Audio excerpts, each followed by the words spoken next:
The spectre of Charlotte Owen continues to haunt the newspapers and Twitter and YouTube. Who is she? Where did she really come from? Is she a daughter of Boris Johnson? I think that's highly improbable. I mean, Boris Johnson does seem to have quite a lot of children, but I don't think Charlotte Owen is one of them. And there's no evidence for it. Similarly, Ross Kensal, where did he come from? Both of these were in their late 20s when they seem to have drawn attention and merited this elevation to the House of Lords, to the part of our Parliament that revises, that scrutinises, that decides our laws. And most of the people who get into the House of Lords at the moment have been appointed, and they have a background in legislation themselves. They were front bench ministers. And, you know, if Charlotte Owen and Ross Kensal can get into the House of Lords, then it stands to reason that Nadine Dorries, who was weeping about not being made a lady, make me a lady, please, Boris, make me a lady. Well, that wasn't going to happen. Why not?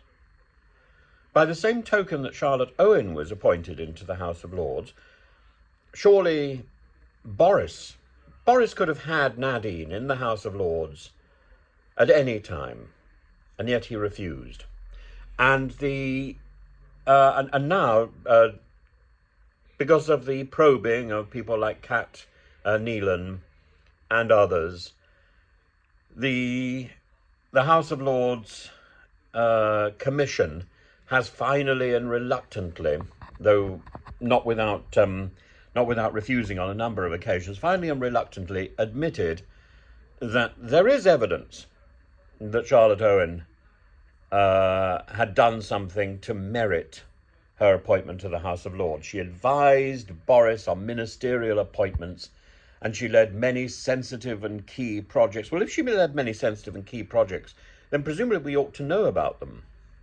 Apparently, she had something to do with COVID-19. She did work in the government and helped manage the COVID-19 rollout of I don't know, vaccines or something. But it's all very vague. It's not clear, and there's very little evidence to support this.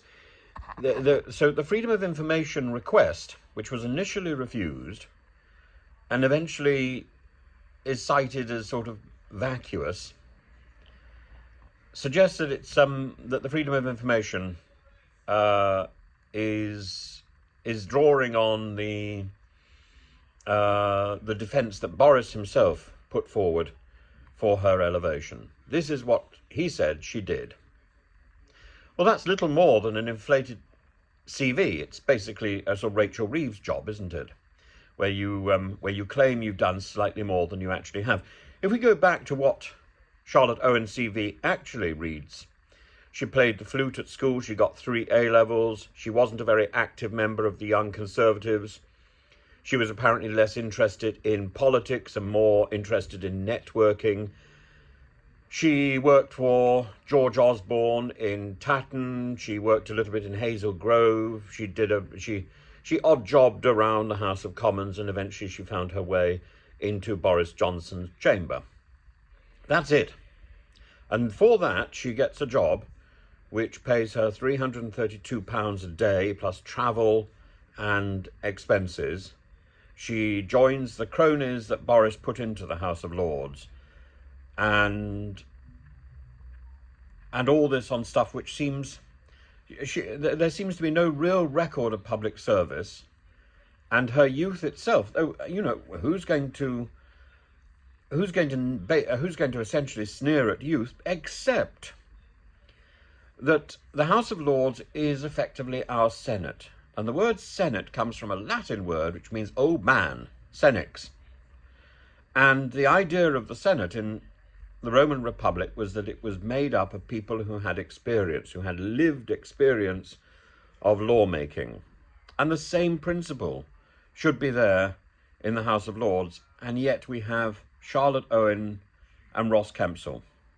These two individuals who even together have an age which is under the mean age of people currently in the House of Lords. Why are they there?